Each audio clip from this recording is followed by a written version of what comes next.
अस्सलामुअलैकुम स्टूडेंट्स, क्या हाल है। आई होप कि आप सब बच्चे बहुत अच्छा पढ़ रहे हैं और बहुत ज़बरदस्त आप लोगों की प्रिपरेशन हो रही है एग्ज़ाम के लिए, क्योंकि एग्ज़ाम बस होने वाले हैं। तो बहुत दिल लगा कर पढ़ना है। मेरी दुआएं आप सबके साथ हैं। Best of luck. आज हम ट्रांसपोर्ट चैप्टर, जो क्लास 9 की बायोलॉजी का बिल्कुल लास्ट चैप्टर है ट्रांसपोर्ट, उसके मोस्ट इम्पॉर्टेंट क्वेश्चंस और टॉपिक को डिस्कस करेंगे, जो कि पेपर में आते ही आते हैं। ये चैप्टर इतना थोड़ा लेंदी है कि इसमें से बहुत सारे शॉर्ट क्वेश्चन भी बनते हैं और बहुत से इसमें लॉन्ग क्वेश्चन भी बनते हैं। मैं आपको जो शॉर्ट क्वेश्चन आएंगे वो भी बताऊंगी, जो लॉन्ग क्वेश्चन है वो भी बताऊंगी। बहुत ज़्यादा समझने वाला और बहुत मज़े का ये चैप्टर है, इंटरेस्टिंग है। नॉलेज इसके अंदर बहुत सारी है, हमें बहुत सी नई बातें पता चलती हैं, हम बहुत सी नई चीज़ें सीखते हैं। इंसान की बॉडी किस तरह काम कर रही है, उसके फंक्शन किस तरह हैं, ब्लड के बारे में है, हार्ट के बारे में है। तो ये एक आपके सिलेबस का हिस्सा होने के साथ साथ आपकी नॉलेज को भी इंक्रीज़ करता है। ये चैप्टर बहुत मज़े का है। चले स्टार्ट करते हैं कि इसमें मोस्ट इम्पॉर्टेंट चीज़ है क्या। सबसे पहले तो आप इसमें ये देख लें कि मेटाबॉलिज़्म क्या है। मेटाबॉलिज़्म की डेफिनेशन पूछ ली जाती है, और जो मैंने आपको बताया उसके साथ ये बॉक्स में जो इन्फॉर्मेशन दी हुई है कि मेटाबॉलिज़्म तो पता है कि एनाबॉलिज़्म और कैटाबॉलिज़्म मिलकर नए खलियों का बनना, पुराने खलियों का टूट जाना, यानी जो रिएक्शन बॉडी में होते हैं वो मेटाबॉलिज़्म होता है। पता है आपको कि क्या होता है, लेकिन मेटाबॉलिज़्म होता कहाँ है, हो कहाँ रहा होता है जिसम में, वो सेल्स में हो रहा होता है। इसलिए सेल्स को जो है वो इकाई कहा गया है, एक यूनिट कहा गया है।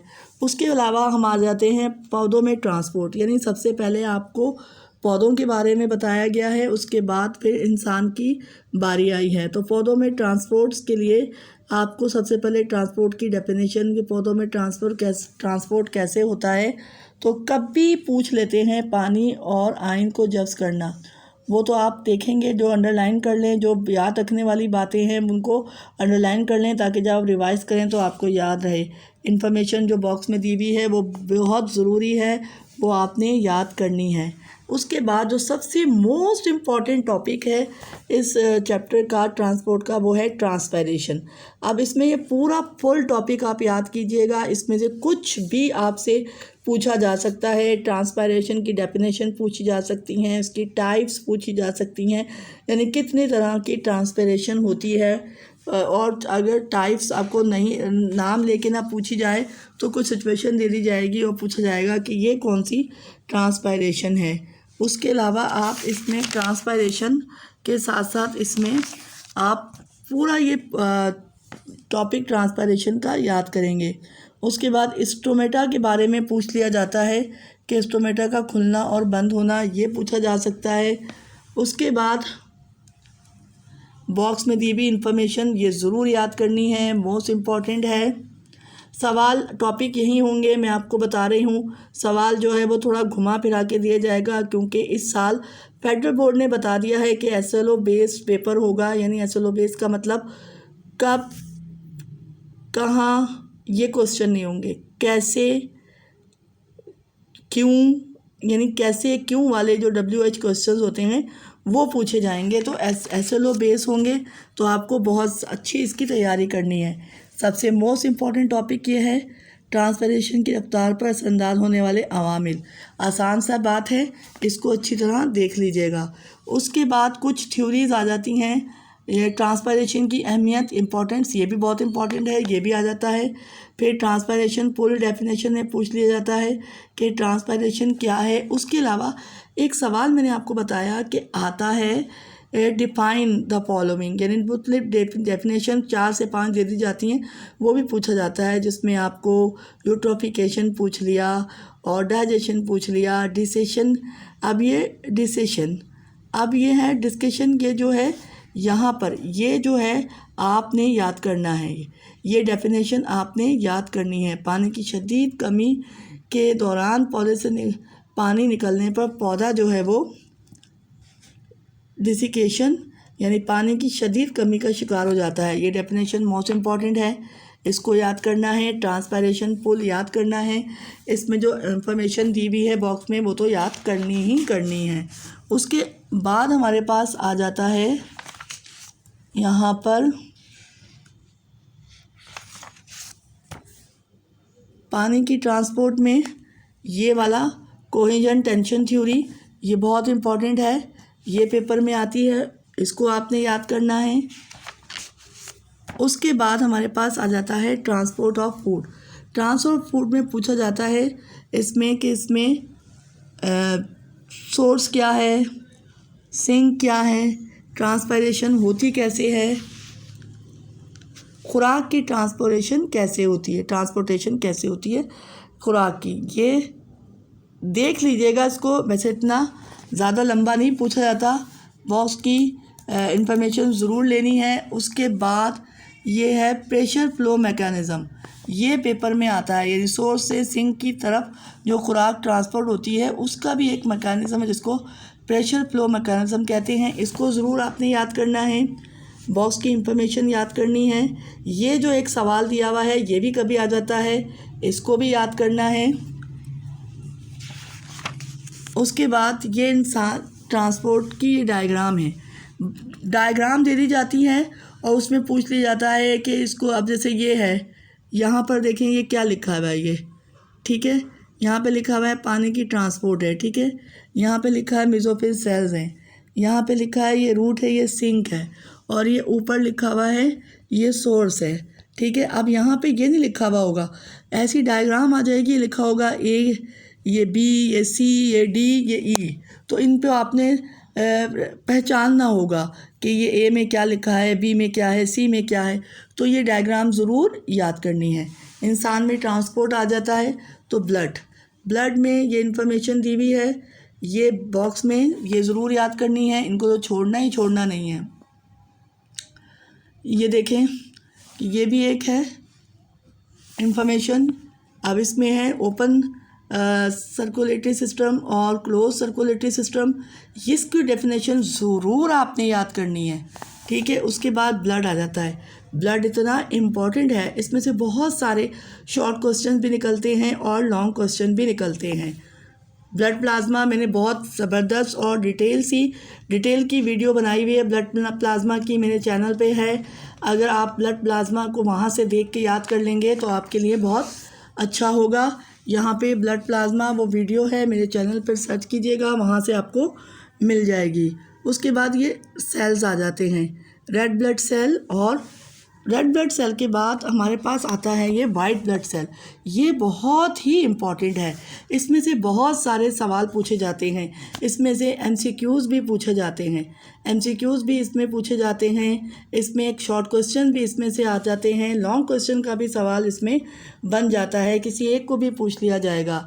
बॉक्स की इंफॉर्मेशन ये ज़रूर याद करनी है आपने, जो मैं आपको बता रही हूँ वो अपने एक्सपीरियंस की बिना पर बता रही हूँ, ज़रूर इसको याद कीजिएगा। अच्छा, आपका जो भी टॉपिक होगा उसके आखिर में उसके डिसऑर्डर्स दिए हुए होंगे उस टॉपिक के अकॉर्डिंग, तो यहाँ पे डिसऑर्डर ऑफ क्या है, ब्लड, ये ज़रूर याद करना है, ये मोस्ट इम्पॉर्टेंट है, ठीक है, इनमें से एक ज़रूर आ जाता है। उसके बाद हमारे पास आ जाता है ABO blood system. ABO blood system जो है ये आपने ज़रूर याद करना है, किसने इसको जो है साइंसदान जो है उसका क्या नाम था, और ब्लड ग्रुप किसने कब दरियाफ्त किया, ये याद कीजिएगा। उसके बाद ब्लड ग्रुप कितने हैं वो आपने क्लास में अच्छी तरह पढ़े होंगे कि कौन कौन से होते हैं, ए होता है, बी होता है, ABO होता है और O होता है, और इसमें RH की मौजूदगी पॉजिटिव और नेगेटिव इसको बना रही होती है। ब्लड ग्रुप की खून की मुंतकिली, ये बॉक्स की इंफॉर्मेशन ज़रूर याद करना है, ये समझने वाला है, क्लास में पढ़ा होगा आपने, बहुत अच्छे से इसको याद कर लेना है। उसके बाद एक डेफिनेशन एक आती है, ये गुच्छे या गुत्थे बनने का जो अमल होता है एग्लूटिनेशन कहा जाता है, ये आपने इसकी डेफिनेशन ज़रूर ये याद करनी है, इसको अंडरलाइन कर लेना है, जो इम्पॉर्टेंट बात है उसको अंडरलाइन करते जाना है।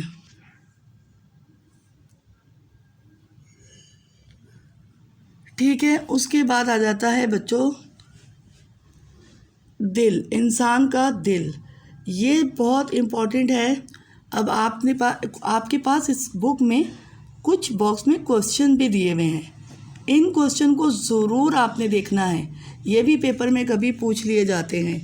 दिल का चैप्टर इतना मज़े का और इतना बड़ा है कि इसमें से बहुत से शॉर्ट क्वेश्चन भी बनते हैं और लॉन्ग क्वेश्चन भी बनते हैं। आपने ये पूरी इंफॉर्मेशन दिल के बारे में ज़रूर याद रखनी है। कहाँ पाया जाता है, पेरिकार्डियम क्या होता है, पेरिकार्डियम फ्लूइड क्या होता है, और याद करें। इन्होंने तो खुद कहा है याद करें, तो इसे याद तो ज़रूर करना है भाई, करना पड़ेगा याद।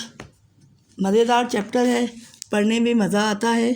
दिल की डायग्राम को बहुत अच्छे तरीके से याद कर लेना है, प्रैक्टिस भी करनी है। कभी दिल की डायग्राम का एक फुल लॉन्ग क्वेश्चन भी आ जाता है।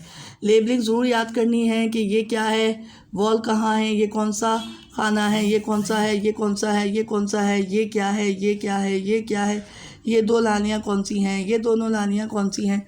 बहुत अच्छे तरीके से इस दिल को याद करना है। उसके बाद एक चीज़ बहुत ही इम्पॉर्टेंट है, वो है डबल सर्कुलेटरी सिस्टम, यानी डबल पंप के तौर पर दिल काम करता है, जिसमें पल्मोनरी जो है सर्कुलेशन और सिस्टमिक सर्कुलेशन।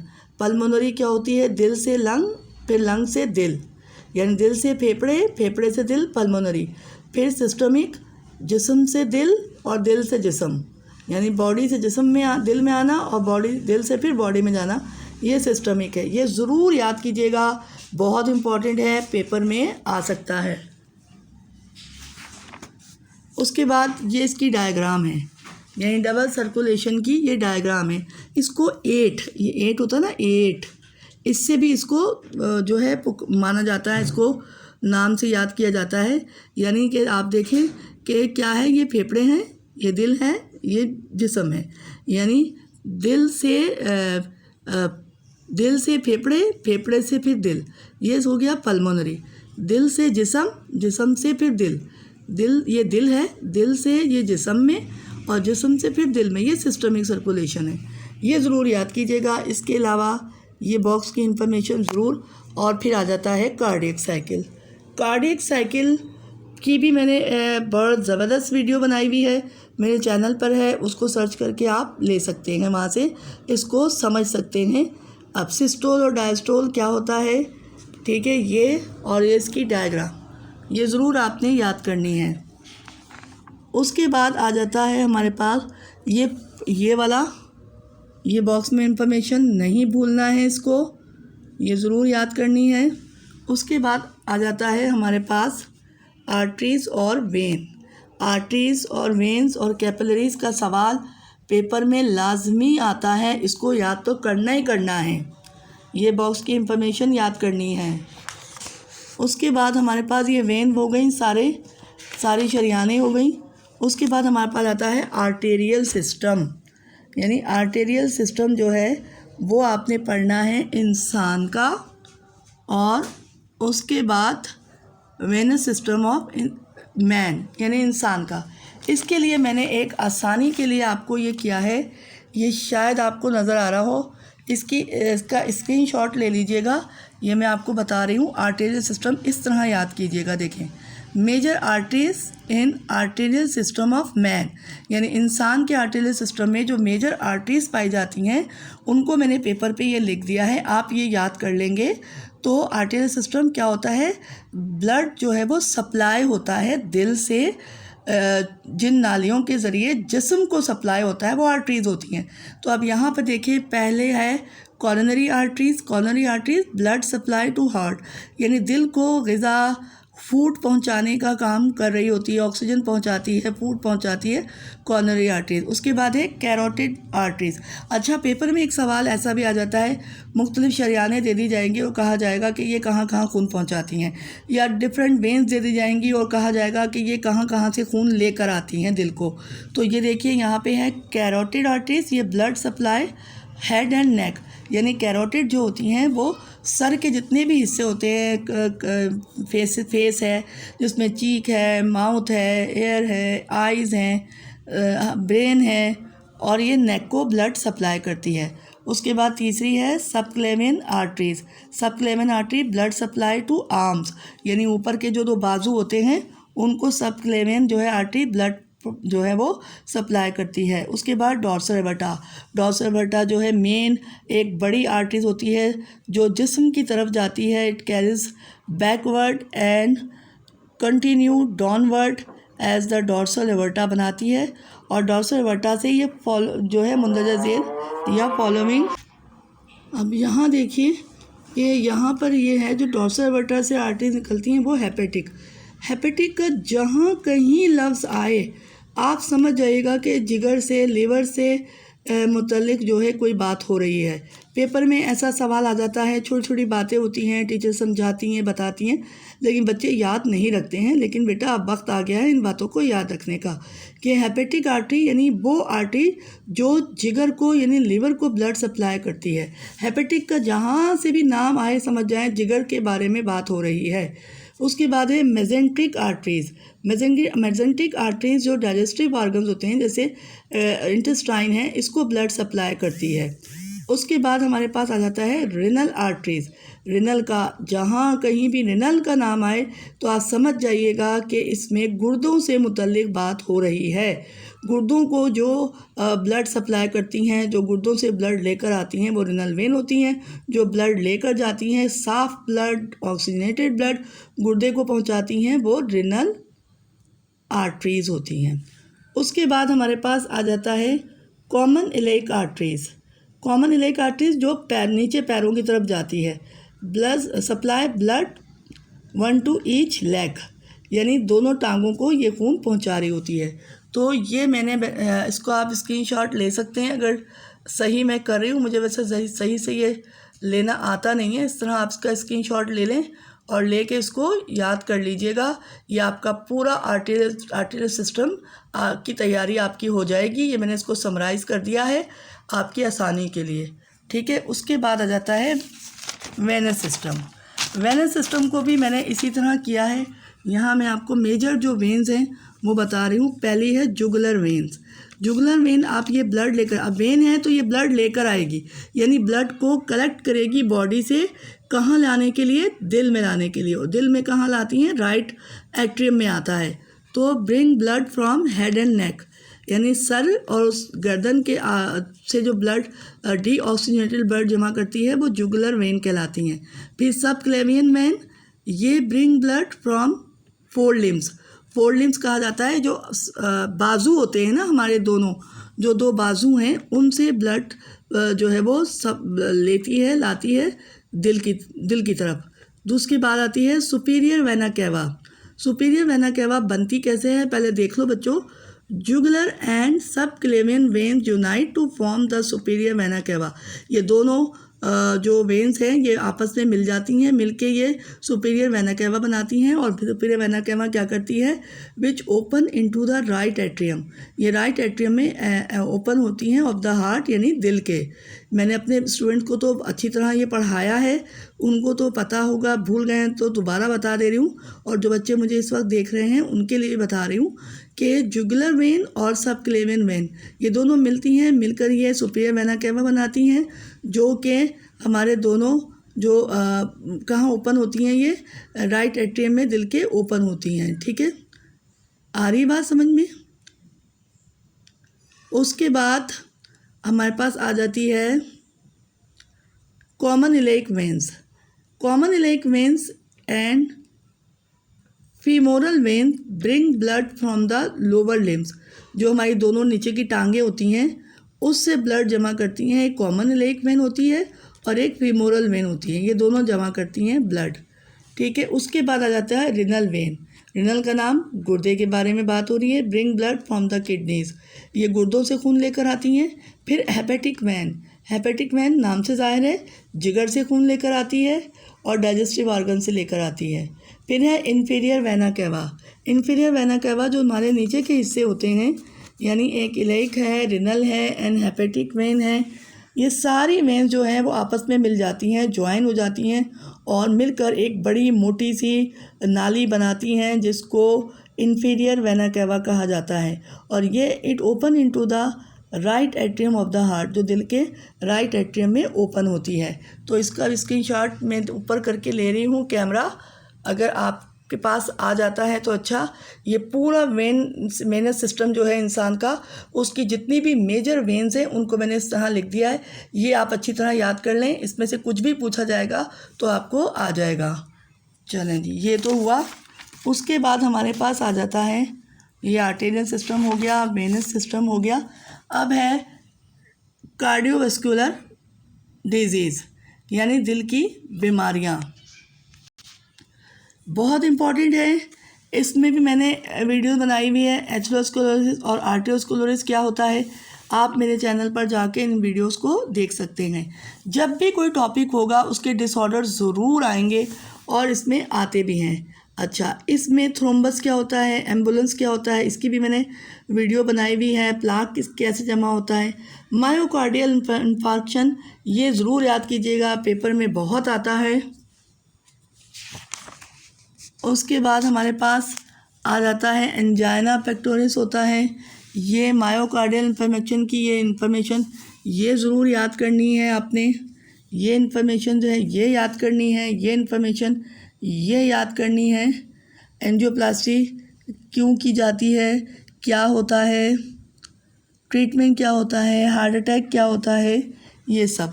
तो ये था आपका पूरा चैप्टर। उसके साथ साथ आपने ये एमसीक्यूज़ बुक के तो ज़रूर याद करने।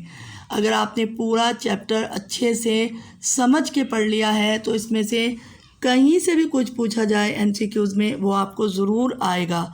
ऐसा नहीं होता कि बिल्कुल नहीं आ रहा होता। रट्टा लगाने की बजाय समझ के पढ़ने की आदत डालें। तो ये आज का आपका ये चैप्टर था, बहुत इंपॉर्टेंट है। बहुत से शॉर्ट क्वेश्चन भी हैं, बहुत से लॉन्ग क्वेश्चन भी हैं। तो आई होप कि आपको इस वीडियो से इस तरह का अपना फाइनल का 2023 के पेपर का गेस बनाने में आसानी होगी। ये जो गेस मैं बना रही हूँ ये भी 100% है, इसमें से कोई सवाल ना आए ये हो नहीं सकता, ठीक है। तो इसको ज़रूर कंसीडर कीजिएगा, याद कीजिएगा। मिलते हैं नए टॉपिक में, नए चैप्टर के साथ, नए मोस्ट इम्पॉर्टेंट क्वेश्चन के साथ। अल्लाह हाफिज़।